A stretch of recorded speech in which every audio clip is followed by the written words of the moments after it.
Hello, my name is Omar and I'm a programmer. Today I'm going to show you how to make a music emoticon.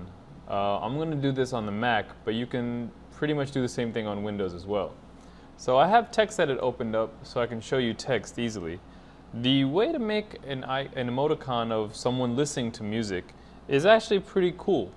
You just put a D, a hyphen, an underscore, another hyphen, and a B, and it looks like there's a person that has headphones on.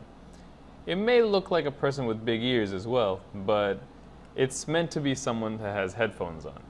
If you want to make a musical symbol, on the Mac you can go to Edit and Special Characters, and on the bottom where it says Description and Code, just look for Music and click on Musical Symbols, and you'll see a bunch of musical symbols that appear that you can use. For instance, the treble clef, I'm just going to go ahead and insert the treble clef here.